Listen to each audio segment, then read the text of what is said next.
What is going on, guys? In today's video I will show you the best starter build in Dune Awakening. So in this guide I will give you a quick overview of the setup, then I will explain what skill trees and upgrades should you focus on. Then as well we'll see what is the best gear and how to get it for both leveling and the endgame. And then finally we will go over the different tools, classes, your skill rotations, and even what weapon should you use, so we would be able to get the highest damage possible and much more.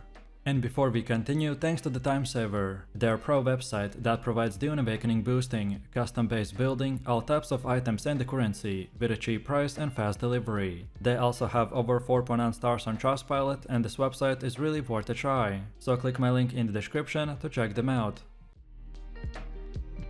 This build focuses on speed, adaptability, and close range damage. It's perfect for players who want to move fast, hit hard, and stay aggressive. The core idea is to use weapons like the shotguns, which have been enhanced by specific perks and skills that boost your ability to close gaps and eliminate enemies super quickly. This makes the build highly effective and ideal for early game progression. What's great about the setup is its flexibility. It allows you to seamlessly transition from solo exploration to the group combat, adapting to whatever situation the harsh desert throws your way. The fast movement enables quick farming, fast looting, and efficient clearing of the enemies, which accelerates your leveling and getting gear. For your starting class, I recommend picking the Bene Gesserit. It offers a very strong early game passives and great mobility, which are both essential before you get access to vehicles. Don't worry too much about limiting your options, because every class becomes available eventually, and you will be able to respec if needed. The only class I suggest avoiding at the start is the Trooper, simply because it's very easy to unlock early in the game anyway. Early progression should be focused on mobility and utility. As soon as possible, unlock both the Trooper and the Planetologist.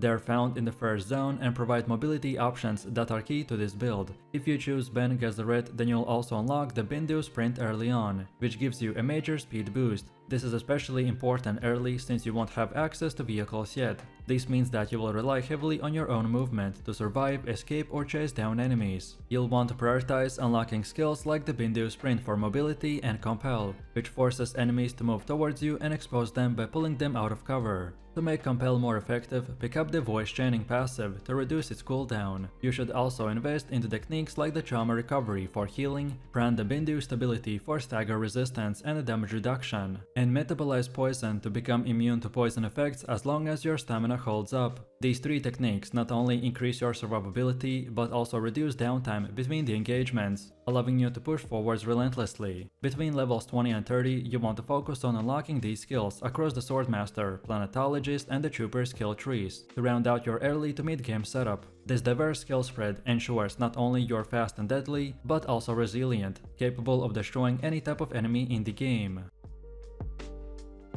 Then once you hit mid-game, your goal should shift towards building out your passives. Instead of maxing out a single passive early, it's more effective to unlock multiple first level passives across the different classes. This will give you a broader range of benefits without locking yourself into a narrow path. Combat-wise, consider adding the Trooper's Explosive Grenade or the Assault Seeker, especially if you're fighting in tight spaces like the testing stations. Anti-gravity grenades can also help, especially for freezing enemies who get too close to you. These options will complement your high damage and the close range playstyle. Grenades not only add burst damage but also crowd control, which is very powerful during intense fights when you're overwhelmed by groups of enemies. During the mid-game, your shotgun will really start to shine, especially when supported by the passives like the Maintenance Headshot bonus. This will help you to take down enemies faster and more effectively. You should also continue building out survival passives like the max health, stamina, energy, and the healing boosts. You can look for those across the Swordmaster, Trooper, and the Bene Gesserit trees to stay durable in the tougher fights. In addition to the combat perks, consider investing into the passives that improve stamina regeneration and the energy efficiency, as these will allow you to use your mobility skills more frequently without running out.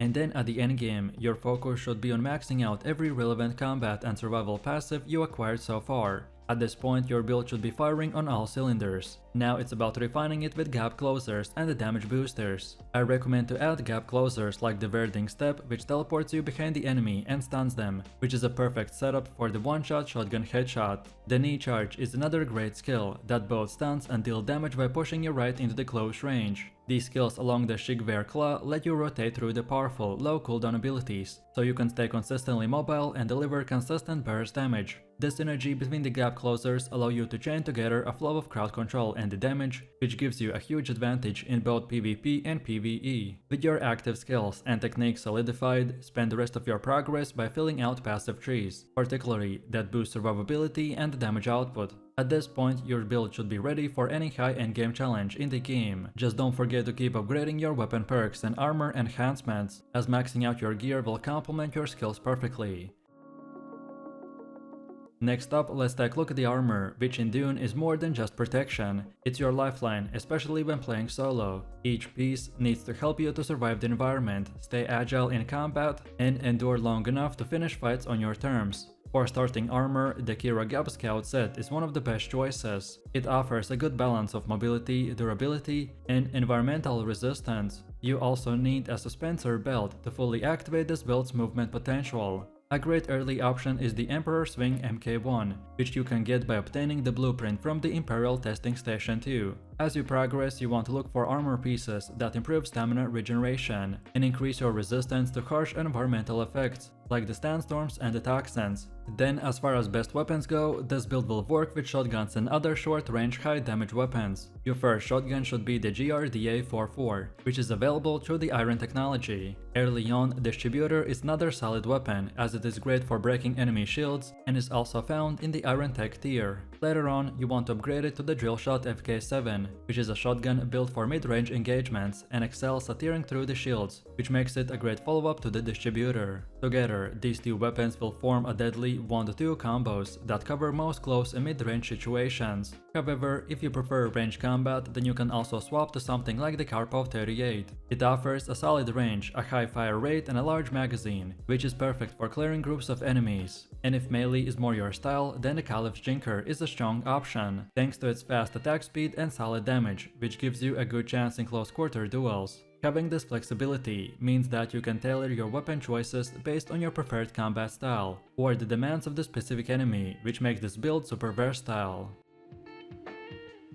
Next up we have our main tools. Your suspensor belt and the power pack are essential for the movement and utility that this build relies on. Early on, you want to focus on acquiring the Emperor Swing MK1 suspensor belt. It's a passive belt that significantly boosts your damage capabilities, and it fits perfectly into your fast-paced playstyle. As your tech tree expands, you will want to unlock additional suspensor belts that allow for longer travel distances, although they will cost more energy. So try to find unique blueprints that reduce energy drain or improve travel efficiency. On the power side, upgrading the power pack is just as important. You will need more max power and the faster regeneration as your skill use ramps up. One of the better early options is the old Sparky MK1, which improves power regeneration and helps you keep your mobility active for longer engagements. Just keep in mind that managing your power resources wisely during combat is crucial for maintaining your edge. Efficient use of your tools will often mean the difference between life and death in tough fights. So, utilize all of these things to create the ultimate S-tier build.